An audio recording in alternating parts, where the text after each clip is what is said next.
Welcome to Republican Roundtable. I'm Max Reimer. Today we have with us two extraordinary gentlemen, if I might say so myself.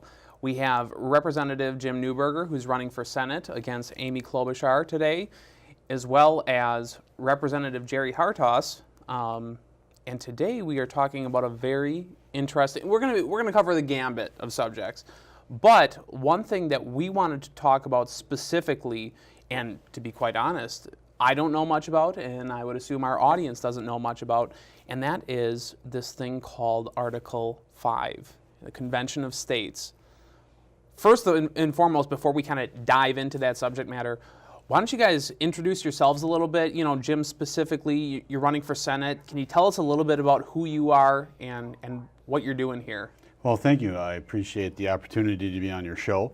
I'm Jim Newberger. I live in Becker, Minnesota. I'm married, been married for 27 years. I've been a paramedic for almost 30 years, right here in the Metro, a level 1 trauma center. I'm in my third term in the Minnesota House. I serve on the Public Safety Committee. I serve on Environment and Natural Resources, and I'm also the Vice Chair of the Jobs and Energy Committee. I'm also running for the United States Senate, hopefully to win the GOP endorsement in June to challenge incumbent Senator Klobuchar. That'd be a fun one to pick up. Yep, it will be. Yeah. I look forward to the challenge. And Jerry, tell us a little bit about yourself. Well, thank you, Max. I'm Representative Jerry Hertaus. I represent western one-third of Hennepin County. I live in the city of Greenfield out there with my wife, Sharon, who I've been married to 45 years this coming summer. Congratulations. And we were just kids, but we were children raising children, but we thought we were adults. I've spent most of my career in the construction and related trades, real estate, custom home building, real estate development.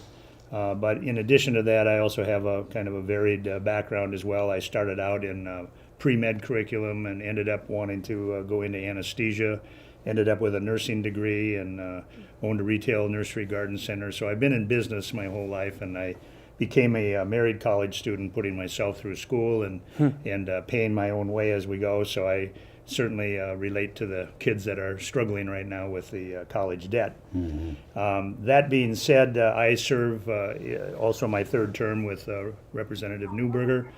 We were freshmen at the same time. I serve on the full property tax committee. I'm vice chair of that committee. The tax committee was a conferee in the tax bill this last year. Very good. And also serve on the transportation and local governance policy committee. So those are the areas that I've been involved with, and previously I had K-12 as well, and all of the fiscal, kind of the handling the numbers, kind of gaining a reputation for the guy about numbers down at the Capitol. Very good, very good. Now, I had an opportunity to listen to Jim give his stump speech at a Senate District 49 dinner. He covered a number of issues I think everybody in the audience was interested in. Talked a lot about the debt, national debt, the federal deficit. One of the issues that we did not cover, Jim, when you were speaking, was this Article 5 subject. So when we talk about what is it? What is Article 5? What is the Convention of States? Why does it matter to our audience? And Jerry, we brought you along because you are, at least Jim tells me, you're an expert on this subject. Well, thank you.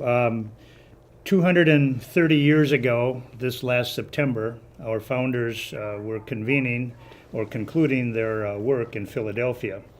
And on September 15th, George Mason, one of the architects of our Constitution, had argued that, the Articles of Confederation was a unicameral body that didn't have any power or authority to levy taxes.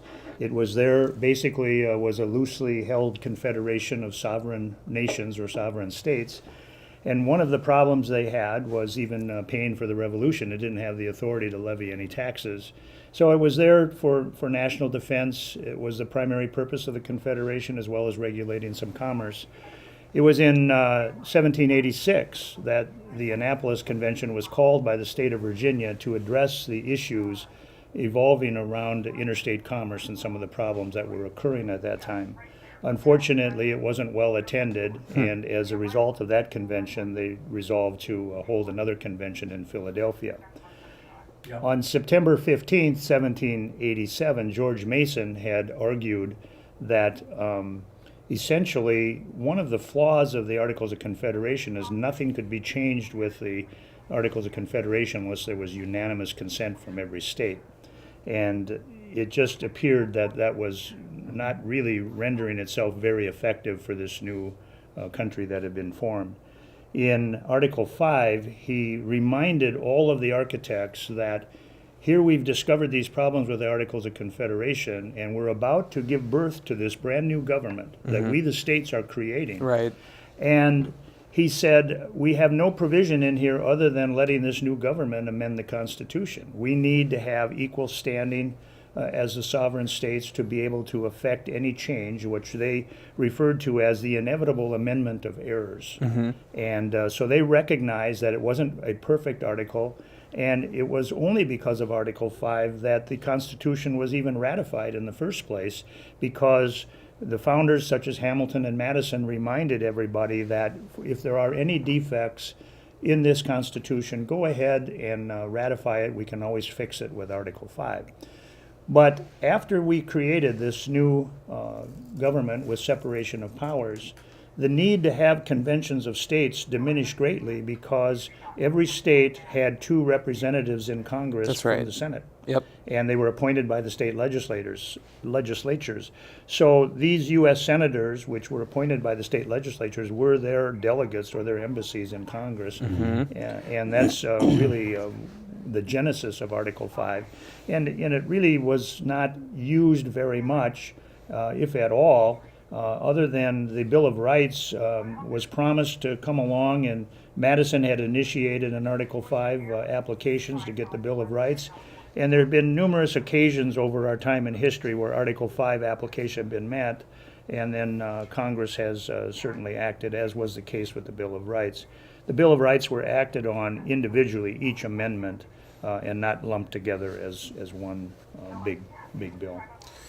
You know, one thing I found fascinating about this 2016 election that we just had was after there was so much control that was gained, by Republicans, that you did start to hear at least rhetoric surrounding the Convention of States. The fact that now so many state legislatures are controlled by Republicans, we have so many Republican governors. It did kind of propel itself into mainstream talking points, where when we talk about the actual amendments to the Constitution, what we as conservatives would like to see happen. In a modern situation, why would we need a convention of states? Why would we need to invoke Article 5? I think that this is born out of frustration. I think that there's been so much gridlock over the decades, and there is so many challenges that we're facing as a nation right now. I think that common people understand that we are at a crossroads in our country, and we really need to put our house in order. And I think that most people are at that stage right now where they're saying, this is a viable option. We have certain problems that we have to face, that we have to address, that Congress, regardless of who's in power, can't get it done for some reason. Right.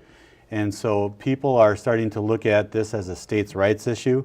They're saying, look, we as states have this right to try to attempt this. So let's look at this option, because it's one that we don't look at very often. I think that as a society, we've reached that point where people want to see big changes take place in order to fix some of these big problems that we have. I personally, I support the idea of a balanced budget amendment. Yep. If you look at our economy, if you look at our national debt, if you look at the direction that we're heading, currently right now, we're in big trouble. We're facing a $20 trillion deficit. If you look at the real numbers, it's closer to $60 trillion. Right. You can't get your head around that kind of a number. We as a society have to do something about this. If one step in the right direction is forcing a balanced budget for our federal government, then I think we need to have that discussion and leave that up to the states. Representative Hertaus and I were talking earlier tonight on the way here, and we did a quick a search on how many attempts there have been over the past history to change, to have changes to our Constitution that have been brought forth by Congress. Yep. Over between 11 and 12,000 attempts have taken place. Clearly, this is not happening on a Right. congressional level. And I think that your rank and file citizens, they see the nature of the problems that we're facing, and they want some changes. Yeah. I support having this discussion. I support having a balanced budget. I think it's prudent and it's responsible. Let's talk about that real quick, because when we talk about the balanced budget amendment, that is a popular idea when we talk about the Convention of States and ways to get it done. You know, other subjects are things like birthright citizenship and addressing that in a serious way. But when we talk about the balanced budget amendment, what exactly does that even mean? Does it mean running a deficit, not running a deficit, national debt? How does it address that? Well, I think a good way to address that is to understand that since 1977, we had about $686 billion of national debt. Yep. And that has ballooned in the last 40 years to 20 trillion. Consistently, our Congress continues to put forth spending far in excess of their revenues. And we've been accumulating deficits of around $600 to $700 billion per year. And on that trajectory, what's problematic is the interest on the national debt is soon going to consume all federal receipts just to pay the interest. It has surpassed our GDP. Right. And so I think ordinary people understand that, you know, you can maybe spend more than you earn in a particular year and carry a little bit of credit card balance, and maybe you had an emergency and you pay down that credit. But that is, in layman's terms, that is the crisis that's approaching our country, in that we simply don't see Congress acting responsibly. There's been multiple calls and efforts going back to the very founding. Both Jefferson and Madison regretted that in the Constitution they didn't limit the power of the federal government to borrow money. More in our contemporary times, Ronald Reagan, one of our famous U.S. presidents, also advocated for a balanced budget amendment. He kept pleading with Congress to deliver a balanced budget amendment to him, and he would sign it. And when that wasn't getting done at Congress, he appealed to the states, that the states have the power to initiate a convention of states in order to propose an amendment to the Constitution.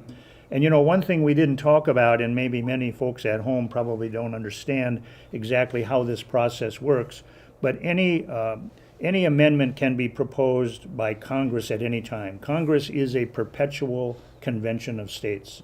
It takes 2/3 resolution in the House and 2/3 resolution in the Senate to pass a resolution that would be sent to the states for consideration.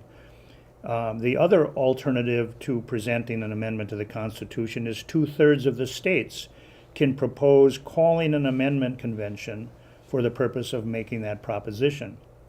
Once that is done, whether by Congress or by the states, whoever initiates it, then it has to go back to all of the states and has to be ratified by each of the respective state legislatures. And that would require 3/4 majority, or in this case, 38 states to ratify an amendment. So that's the process, and the process is the same whether the states initiate it or whether Congress initiates it. And we were talking about this on the way in, and one of the safeguards that's built into this is it would only take 13 states to shut the whole thing down. And they wouldn't even have to vote no. They could just not take up the subject, period. If they refused to even address the subject, it would kill it. There's a very high threshold to meet in order to make this work. I speak to folks frequently, especially throughout the central part of Minnesota, who have this concern. They're concerned about a runaway convention. They're concerned about our national debt. You name the issue, they're all right there. But when they come up with this specific issue, the balanced budget amendment, the folks that have heartburn over this, I ask them, what is our solution? What's the solution? If we cannot force our government to at least attempt to live within its means, then what's the solution? Right. And because right now, if you look, it doesn't take long. If you take a quick look into any finance or economy websites, Social Security is basically default. Yeah. We're looking at our military pensions. We keep, and as Representative Hertaus and I were talking about earlier today, he pointed out, as well as our military pensions, we have consistently, our government has consistently robbed Social Security in our prescribed pension for our military members for years. There's nothing there but IOUs. We have to fix this problem. If we want to protect Social Security for the future, Right. then we've got to do something about our deficit issue, because there's just not enough space left on that credit card. We have to force our government to live within its means. And on that point, with regard to Social Security, during the Bush years in 2002 to 2008, Social Security revenues coming in under the program were about $171 billion in excessive outflow payments. Okay. But since that time, Congress continued to spend all of that surplus contributions that should have been in these, I mean, we call it a trust fund, Right. but Congress has raided the trust fund to the tune of $2.8 trillion. And if that money had even been invested at a modest rate of return, there would be more than $5 trillion in the Social Security Trust Fund. But Congress, in its deficit spending, took all of the money from Social Security to $2.8 trillion. They also took over $900 billion out of the Civil Service Pension Fund, another $980-some billion out of the Veterans Pension Fund, and they have taken all this money and not paid it back. And so now there's nowhere else to go to get money to fund their excessive spending other than to print it. Right. Which, if we continue to do that, Another Weimar basically Republic. diminishes the value of your own net worth. Your first dollar you earn continues to go down, and there's little incentive to be saving money if we're in an inflationary period where we keep devaluing our currency by printing and through monetary expansion and printing of money.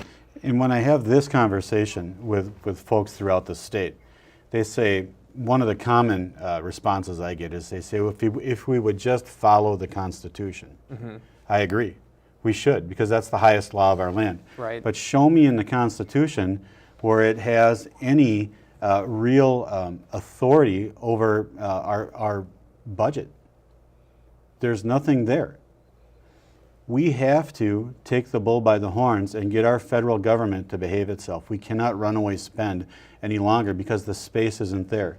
And if we can amend our Constitution to force the government to have a balanced budget, then we have some hope in the future of salvaging Social Security and our military pensions.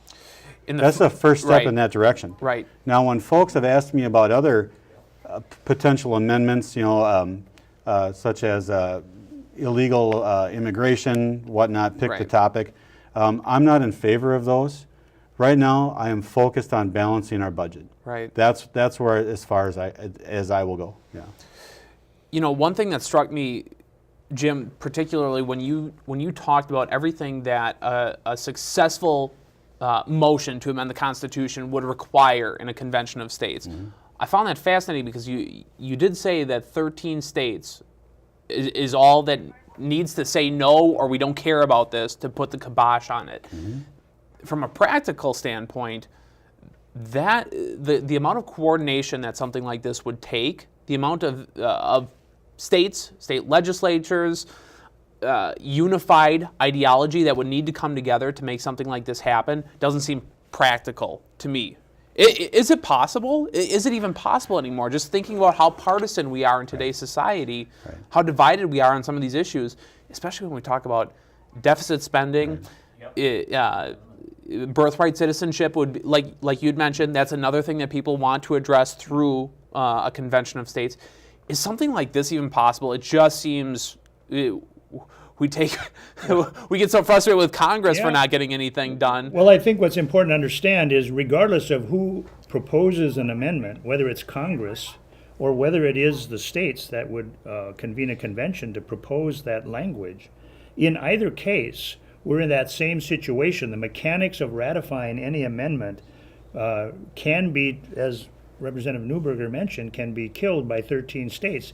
Now, that doesn't mean 13 states have to act on the resolution. It means simply that 13 chambers in 13 different states could refuse to Right. even take it up. And probably even more important is 13 individuals who are the head of that chamber, whether it's Right. the Senate president or the speaker, Speaker. could refuse to calendar or even hear the bill. Right. So what we've got is an incredibly safe system of requiring more than 5,000 legislators to come together nationwide in order to propose an amendment and to ratify a resolution calling for an amendment and sending delegates to an amendment convention, as opposed to just 13 people can literally, I mean, that's how safe this is. And given there's been more than 11,000 proposed amendments to the Constitution, and we've only had 27 in our 230 That's years, right. of which 10 of them were the Bill of Rights.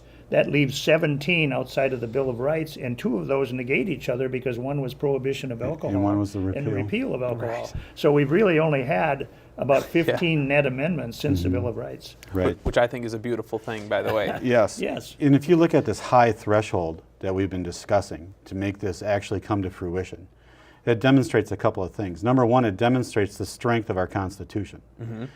Having a Constitution that is difficult to change makes our nation stronger. That's one of the greatest strengths that we have. But when you talk about getting these states together to do this, we are seeing such a momentum around the country for the balanced budget. Because regardless of what side of the aisle you sit on or where you line up with your politics, most people will agree that we are facing a budget crisis, one that we've never faced before. Right. Getting our fiscal house in order should not be a partisan issue. And That should exactly, that should be supported by both parties. exactly. But philosophically, how we get there, you have one side of the aisle, which happens to be my side of the aisle, and your side of the aisle, and our side of the aisle, is we have a spending problem, right? One thing I just find fascinating about, we just had the tax reform debate today, and the bill is on President Trump's desk, and I believe he's either signed it or he's going to sign it. You have one side of the aisle that says we have a spending problem because this tax reform bill is even going to run a deficit because we have an issue with spending too much money. You have another side of the aisle that says, no, it is a revenue issue. We have people who are not paying their fair share. We need more centralized power.